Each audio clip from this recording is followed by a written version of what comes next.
Subscribe now and press the bell icon. Never miss an update.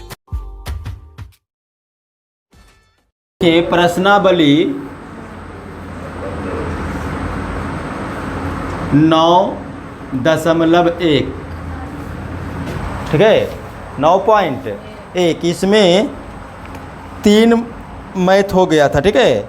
3 के बाद देखिए 4 number में देखिए क्वेश्चन देखिएगा बुक में, भूमि के एक बिंदु से जो मीनार के पाद बिंदु से 30 मीटर की दूरी पर है, मीनार के शिखर का उन्नयन कोण दिया हुआ है 30 डिग्री, मीनार की ऊंचाई ज्ञात करना। अब ध्यान दीजिएगा, भूमि के एक बिंदु से, देखिए ये मान लीजिए कि आपका ये भूमि स्तर है, ये क्या है, भूमि स्तर है, ठीक है। अब कहता है कि भूमि के एक बिंदु से, मान लीजिए कि भूमि पर कोई बिंदु यहाँ पर ले लीजिए, ठीक है, इस बिंदु का नाम क्या रख दीजिए, ए। अब कहता है भूमि के एक बिंदु से जो मीनार के पाद बिंदु से 30 सेंटीमीटर के दूरी पर है, 30 मीटर के दूरी पर है। तो देखिए ये बिंदु जो है एक मीनार से कितना दूरी पर है, 30 मीटर की दूरी पर। तो मान लीजिए कि यहाँ पर अगर एक मीनार ऐसा बनाते हैं,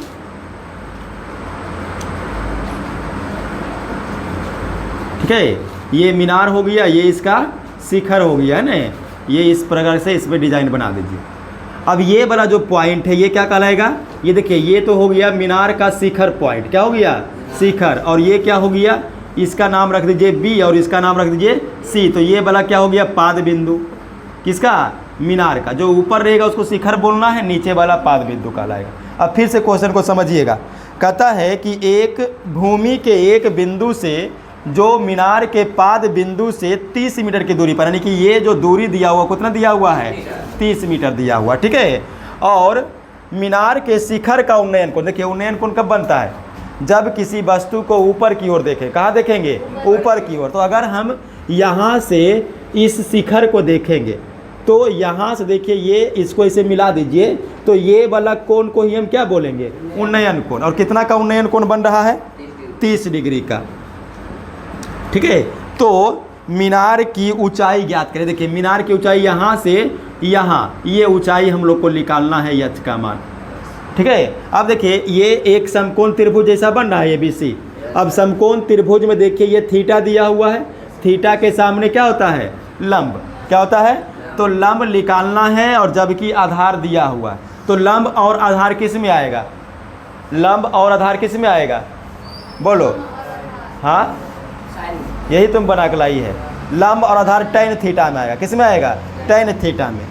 तो निकाल लो, समकोण त्रिभुज ABC में, समकोण त्रिभुज ABC में tan थीटा इक्वल टू होता है लंब बटा आधार, लंब बटा आधार। और देखिए अब मान रखिएगा tan थीटा, थीटा का मान कितना है, 30 डिग्री। 30 डिग्री के सामने का भुजा लंब है, यानी कि यह हमको निकालना है मीनार का ऊंचाई। आधार कितना है, AC, यानी कि 30 मीटर। और देखिएगा tan 30 का मान कितना होगा, 1/√3 बराबर H और 30 मीटर। अब यहाँ से देखिएगा H का मान निकालना है, तो H बराबर कितना हो जाएगा, देखो यहाँ से इसको क्रॉस करेंगे तो 30/√3 मीटर देखो होगा, ठीक है। 30 गुना 1 करेंगे 30/√3 और H रह जाएगा। अब देखिए नीचे में रूट नहीं रह सकता है, तो इसका क्या करेंगे, परिमेयीकरण। तो H इक्वल टू हो जाएगा 30/√3। परिमेयीकरण का मतलब क्या है, जो नीचे में रहेगा हर, उसको ऊपर नीचे गुना करना है दोनों तरफ से। अब देखिए 30√3 और 3√3 का मान भी 3, तो ये कितना बार में कटेगा, तो हाइट कितना आ गया, 10√3 मीटर। इसका मतलब मीनार का ऊंचाई कितना हो जाएगा, 10√3 मीटर। अतः मीनार की ऊंचाई 10√3 मीटर। चलिए हो गया क्लियर, लिखो जल्दी से। चलिए 5वां क्वेश्चन देखिएगा, तो क्वेश्चन नंबर 5 में है, भूमि से 60 सेंटीमीटर की ऊंचाई पर एक पतंग उड़ रही है। भूमि से 60 सेंटीमीटर के ऊंचाई पर एक पतंग उड़ रही है। तो फिर से देखिए ये 5वां नंबर क्वेश्चन देखिएगा, फिर से यहाँ पर ये भूमि, ये क्या हो गया, बोलिए, भूमि स्तर, क्या हो गया, भूमि स्तर। अब कहता है यहाँ से 60 सेंटीमीटर ऊंचाई पर पतंग, मान लीजिए कि यहाँ पर एक पतंग जो है, ये पतंग इस प्रकार से पतंग हो गया, और ये पतंग कितना सेंटीमीटर की ऊंचाई पर, सेंटीमीटर है कि मीटर है, 60 मीटर। तो ये देखिए भूमि से, ये भूमि स्तर हो गया, तो यहाँ भूमि से ये यहाँ पे मान लीजिए कि ए बिंदु है और ये बी बिंदु है, तो ये कितना ऊंचाई दिया हुआ है, 60 मीटर। समझिए बात को, भूमि से 60 सेंटीमीटर ऊंचाई पर कौन उड़ रहा है, एक पतंग उड़ रहा है, ठीक है। उसके बाद पतंग में लगी डोरी अस्थायी रूप से भूमि के एक बिंदु से बांध दिया जाता है। देखिए इसका जो डोरी ये है, ये डोरी को भूमि के एक बिंदु पर कहीं पर इसको ऐसे करके बांध दिया है, यहाँ पे सी बिंदु पर। समझिए जो पतंग का डोरी है उसको क्या किया है, कहीं धरती में गाड़ के बांध दिया है, ठीक है। अब ये जो भूमि के साथ डोरी का झुकाव कोण है वो 60 डिग्री। देखिए ये डोरी है, ये भूमि है, दोनों के बीच झुकाव कोण कितना दिया हुआ है, 60 डिग्री दिया हुआ है। ज्ञात क्या करना है, यह मानकर कि डोरी में कोई ढील नहीं है, डोरी की लंबाई ज्ञात करें। देखिए ये डोरी जो है ए से सी हमको ये ज्ञात करना है। इसको थोड़ा सा चित्र को थोड़ा सा यहाँ पर बना रहे हैं, ठीक है, ये ताकि त्रिभुज कंप्लीट हो जाए, ठीक है। अब ये बी बिंदु यहाँ मान लीजिए, ए बिंदु यहाँ मान लीजिए, बाकी ऊंचाई वही रह जाएगा। कितना ऊंचाई है, 60 मीटर। अब देखिए ये अगर एक समकोण त्रिभुज के रूप में आप लीजिए, किस में लीजिएगा, समकोण त्रिभुज, तो समकोण त्रिभुज कौन सा बन रहा है, ए बी सी में। निकालना क्या है, डोरी की लंबाई, यानी कि ए सी निकालना है। क्या निकालना है, डोरी की लंबाई, ये हम लोग को ज्ञात करना है, ठीक है। तो अब देखिए ये ज्ञात करना है, और ये वाला दिया हुआ, देखिए थीटा के सामने कौन सा भुज आता है, लंब, लंब दिया हुआ है, और ये समकोण के सामने कौन सा भुज आता है, कर्ण। तो लंब और कर्ण का रिलेशन किस में आएगा, लंब और कर्ण साइन थीटा में। तो अब ले लीजिएगा, चूंकि साइन थीटा इक्वल टू क्या होता है, लंब बटा कर्ण होता है। और देखिए अब मान रखिएगा साइन थीटा ले लीजिए 60 डिग्री, ठीक है। तो लंब क्या होगा, थीटा के सामने कितना है, 60 मीटर, बटा कर्ण हम लोग को निकालना है, यानी कि डोरी की लंबाई AC। अब यहाँ से देखिएगा साइन 60 का मान, बोलिए साइन 60 का मान √3/2, ठीक है। और 60 मीटर बटा कितना, AC डोरी का लंबाई है वो निकालना है। अब देखिए अगर AC का मान लेंगे तो ये इधर गुना जाएगा, ये बटा में आ जाएगा, तो AC बराबर क्या हो जाएगा, 60 दूना 120 मीटर बटा √3। अभी देखिए तुरंत बता रहे थे, √3 नीचे में नहीं रह सकता, तो इसका परिमेयकरण करेंगे। तो परिमेयकरण करने के लिए AC बराबर 120 मीटर बटा √3 कितना से गुना होगा, हाँ √3 से ऊपर भी गुना और √3 से नीचे भी गुना। तो AC बराबर कितना हो जाएगा, देखो 120 √3, ठीक है, बटा 3 कै बार में कटेगा, 40 बार में। कितना आ जाएगा, 40 √3 मीटर, यानी कि डोरी की लंबाई कितना हो जाएगा, 40 √3 मीटर। डोरी की लंबाई बराबर 40 √3 मीटर, यही पूछ रहा था, समझ में आया। फिर से देख लो, एक पतंग भूमि से 60 मीटर की ऊंचाई पर उड़ रहा है, और ये जो डोरा है पतंग का, उसको धरती के किसी बिंदु पर ऐसा बांध दिया है, ठीक है। और जो धरती और डोरी के बीच का जो कोण है वो 60 डिग्री दिया हुआ है। डोरी का लंबाई निकालना है, समकोण त्रिभुज बन रहा है। समकोण त्रिभुज में ये देखिए लंब दिया हुआ है और ये कर्ण पूछ रहा है, साइन थीटा लगा दीजिएगा, लंब बटा कर्ण आपको मान मिल जाएगा, ठीक है। लिखिए अगला क्वेश्चन 6 नंबर। देखिए 6 नंबर में कहता है 1.5 मीटर लंबा एक लड़का 30 मीटर ऊंचे एक भवन से कुछ दूरी पर खड़ा है। कितना, 1.5 मीटर लंबा एक लड़का है जो 30 मीटर ऊंचे एक भवन से कुछ दूरी पर खड़ा है। तो ध्यान दीजिएगा, देखिए 6ठा नंबर क्वेश्चन में ये भूमि स्तर फिर से बना लीजिए, भूमि स्तर। अब यहाँ पर मान लीजिए कि 1.5 मीटर लंबा एक लड़का खड़ा है। कितना लंबा, 1.5 मीटर लंबा एक लड़का, इसका नाम रख दीजिए लड़का का AB। ये कितना मीटर है? ये है 1.5 मीटर। और ये लंबा लड़का भवन से कुछ दूरी पर, तो एक भवन भी है। तो मान लीजिए कि यहाँ पर एक इस प्रकार से भवन बना हुआ है। इस भवन का नाम रख दीजिए CD। कौन सा भवन? C और D। इससे कुछ दूरी पर खड़ा है। कितना दूरी पर ये दिया हुआ है क्या? फिर से पढ़ते हैं। 1.5 मीटर लंबा एक लड़का, उसका नाम AB है, और 30 मीटर ऊंचे भवन। तो देखिए ये जो भवन है इसका ऊंचाई कितना दिया हुआ है? 30 मीटर। चलिए ठीक है। जब वह ऊंचे भवन की ओर जाता है, कौन जाता है? ये लड़का इधर जाता है ऊंचे भवन की ओर। ठीक है, तो ये लड़का इधर चल रहा है। ठीक है, ऊंचे भवन की ओर जाता है, तब उसकी आंख से भवन का शिखर का उन्नयन कोण 30 डिग्री से 60 डिग्री हो जाता है। देखिए समझिए, यहाँ पर जो है अभी ये मान लीजिए कैसे लड़का खड़ा था, आँख इसका यहीं पर नहीं होगा, तो यहाँ से इसका जो शिखर है इसका उन्नयन कोण, ऊपर देखेगा तब उन्नयन कोण बनेगा शिखर को। तो यहाँ पर देखिए अगर इसको ऐसे मिला देते हैं तो यहाँ पर एक लाइन डाल लीजिए, क्षैतिज स्तर डाल लीजिए। ये समानांतर रेखा को क्या बोलते हैं? क्षैतिज स्तर। भूमि स्तर के समानांतर रेखा को क्षैतिज स्तर बोलते हैं। अब ये वाला जो उन्नयन कोण है अभी 30 डिग्री है। कितना है? लेकिन जब ये इधर भवन की ओर जाता है तो ये 30 डिग्री से बढ़ के 60 डिग्री हो जाता है। और भवन से कितना दूरी चल करके गया होगा, यानी कि मानिए कि ये यहाँ से कितना दूर गया होगा कि 30 डिग्री से 60 डिग्री हो गया। तो मान लीजिए कि यहाँ से चल के ये यहाँ पे पहुँचा। कहाँ पे पहुँचा? कोई बिंदु E ले लीजिए। और जब ये लड़का यहाँ पर पहुँचा, पकड़ो जरा सा, जब ये लड़का यहाँ पे पहुँचा है, ये ब्लू वाला जो इसे खड़ा है, ये क्या है? लड़का है। तब इसके जो उन्नयन कोण है शिखर का, यहाँ से ये वाला, अब ये कितना हो गया है? 60 डिग्री। तो कहता है कि ये यहाँ से यहाँ कितना दूर चलाने की, मान लीजिए कि अगर ये 1 मीटर चला तो वही 1 मीटर हमको निकालना है। ठीक है, फिर से समझिए। 1.5 मीटर लंबा एक लड़का है, 30 मीटर ऊंचे एक भवन किससे कुछ दूरी पर खड़ा है। ठीक है, ये इतना दूरी पर खड़ा है, किससे? भवन से। ठीक है, अब कहता है कि अगर ये यहाँ से यहाँ जाता है किसी बिंदु पर E पर, तब इसका जो आँख का उन्नयन कोण और शिखर और आँख का उन्नयन कोण है वो 30 से कितना हो जाता है? 60।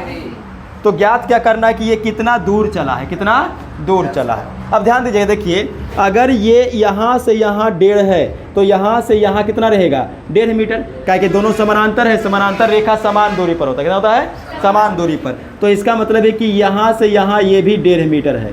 अब समझिए पूरा दूरी कितना है? 30। तो 30 में इधर 1.5 चला गया तो यहाँ से यहाँ कितना बचेगा? देखिए तो यहाँ से यहाँ कितना बचेगा? पूरा 30 है, 30 में से इतना तो घट गया। तो 30 में से अगर 1.5 को कम करते कितना बचेगा? 28.5 बचेगा। तो ये दूरी हो जाएगा 28.5 मीटर। कौन सा दूरी? C से लेकर के यहाँ पर कौन सा बिंदु डाल दें? F डाल देते हैं। ठीक है, अब देखिए इसमें फिर से आपको त्रिकोणमिति लगाना पड़ेगा। तो यहाँ पर हम ले लेते हैं, माना कि लड़का भवन की ओर कितना? बोलो कितना? x metre. कितना? x मीटर चलता है। और वही हम लोग को अब ज्ञात करना है x का मान। तो x का मान ज्ञात करने के लिए क्या करना पड़ेगा? सबसे पहले आप देखिए एक त्रिभुज, यहाँ पर भी कोई बिंदु ले लीजिए, यहाँ पे एक बिंदु J लीजिए। तो एक त्रिभुज देखिए C, G और F बन रहा है। एक त्रिभुज C, G और F। तो ले लीजिए त्रिभुज C, G, F में। अब C, G, F में क्या है? देखिए ये क्या दिया हुआ है? C से F हमको है मालूम 28.5 और हमको ये ज्ञात करना है। तो लंब दिया हुआ है थीटा के सामने लंब, और ये क्या है? आधार। तो लंब और आधार किस में आएगा? लंब और आधार किस में आएगा? tan में। तो हम लोग निकालेंगे tan थीटा, यानी tan 60 डिग्री। तो tan थीटा इक्वल टू लंब बटा आधार। लंब कितना है? CF यानी 28.5 मीटर बटा ये लंब हो गया। आधार कितना है? G से F। और देखिएगा tan 60 का मान कितना होता है? √3। tan 60 का मान √3 और 28.5 मीटर बटा, देखिए जितना दूरी जी एफ रहेगा उतना दूरी ई डी भी रहेगा, क्योंकि दोनों समानांतर है, दोनों क्या है समानांतर। तो हम जी डी के जगह पर सॉरी जी एफ के जगह पर ई डी भी लिख सकते हैं। क्या लिख सकते हैं? E D. समझिए, नहीं तो ब्रैकेट में लिख देते हैं, चूंकि जी एफ और ई डी क्या है बराबर है। अब उसके बाद देखिएगा यहाँ से अगर ई डी निकालिएगा, क्या निकालिएगा ई डी, तो कितना आएगा 28.5 बटा रूट 3। तो यहाँ पर अब हम लोग लिख रहे हैं ई डी बराबर 28.5 बटा रूट 3 मीटर। समझिए बात को, ई डी यहाँ गया, रूट 3 यहाँ पे चला आया। ठीक है, अब देखिए हमको ये दूरी ज्ञात हो गया, कितना ज्ञात हो गया है 28.5 बटा रूट 3 मीटर। अब ये ज्ञात करना है। तो अगर ये पूरा बड़का त्रिभुज देखिएगा ए एफ और सी, एक बड़ा त्रिभुज बन रहा है, बड़ा त्रिभुज में भी कोण 30 है, सामने लंब हो जाएगा और ये पूरा क्या हो जाएगा आधार। तो अब फिर से लीजिएगा समकोण त्रिभुज किसमें ए सी एफ में, बड़ा बड़ा ट्रायंगल, देखिए बड़ा बड़ा जो ट्रायंगल बन रहा है ए सी एफ, tan 30 डिग्री लिख लेगा, चूंकि ये लंब दिया हुआ फिर आधार हम लोग लेंगे, तो tan 30 ले लीजिए, tan 30 डिग्री लंब बटा आधार। लंब कितना आएगा देखो, ये थीटा है, थीटा के सामने लंब कितना होगा सी से एफ, यानी 28.5 मीटर बटा आधार। आधार तो अब पूरा लेना पड़ेगा, सी से डी, हालांकि सी से डी नहीं लेंगे, बी से डी नहीं लेंगे, ए से एफ लेंगे, क्योंकि त्रिभुज ये बन रहा है ना, ए से एफ, फिर ए एफ और बी डी बराबर हो जाएगा समानांतर के कारण। तो पहले हम लोग ए एफ ही लिखेंगे, ए एफ। अब देखिए tan 30 का मान बताइएगा, 1√3, वेरी गुड, 1√3, ये 60 का मान है ना, tan 60 ठीक है। अब देखो 28/5 मीटर और ए एफ के जगह पर क्या लिखेंगे बी डी, चूँकि दोनों समानांतर बराबर हो जाएगा। तो बी और डी यहाँ पे हम ब्रैकेट में लिख देते हैं, ए एफ किसके बराबर है बी डी का। और ध्यान दीजिएगा इसको यहाँ ले आइए, तो 1 गुना बी डी कितना होगा बी डी, और ये यहाँ पे गुना हो जाएगा 28.5 √3 मीटर। और देखिए बी डी कई पार्ट में बटा हुआ है, देखिएगा चित्र में, बी से ई और ई से डी दोनों को जोड़िए, पूरा क्या बनेगा बी से डी। तो हम लिख सकते हैं ना बी डी को x प्लस इतना, बी डी को x प्लस इतना, क्या कि दोनों देखो यहाँ पर समझो, ये यहाँ b है और ये यहाँ d है और बीच में यहाँ पर e आ गया, तो दोनों को अगर जोड़ेंगे तो क्या मिलेगा पूरा बी डी मिलेगा। तो हम लिख सकते हैं बी डी को x प्लस ये दूरी कितना है 28.5 बटा √3 मीटर, और बराबर में कितना है 28.5 √3। और देखिए x इक्वल टू, ये प्लस है, प्लस का उल्टा उधर जाके माइनस, तो हो जाएगा 28.5 और √3 तो है ही, और ये उधर जाएगा तो माइनस हो जाएगा 28.5 और बटा √3। अब यहाँ से देखिए भिन्न का जोड़ घटाव करना है, तो x बराबर देखो x बराबर क्या होगा √3 एलसीएम जाएगा, तो √3 को एलसीएम लीजिए। उसके बाद देखो ये √3 इसमें गुना होगा, तो √3 गुना √3 कितना 3, और शुरू में कितना है 28.5, तो 28.5 गुना 3 कर लीजिए, 5 तिया 15, बाकी 1, 8 तिया 24, 1 25, 2 2 तिया 6 और 2 8, तो 85.5 किसका आया 28.5 √3 गुना √3 माइनस कितना है 28.5।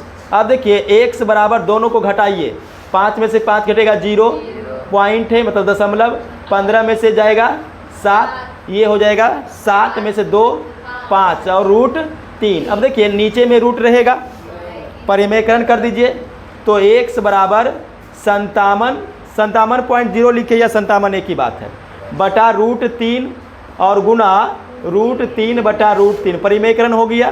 तो x इक्वल टू डायरेक्ट करेंगे, देखो √3 गुना √3 और 19 दिया, तो इसका मतलब ये दोनों किसको काट देगा 19 से, तो 19 √3 आ जाएगा।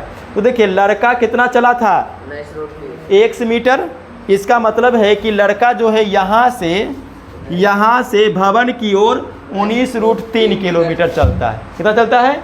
19√3 किलोमीटर। तो यहाँ पर लिख दीजिएगा एक लाइन, अतः लड़का भवन की ओर 19√3 मीटर चलता है। हो गया क्लियर? चलिए रहने दीजिए आज इतना ही, नेक्स्ट डे अब बताएंगे।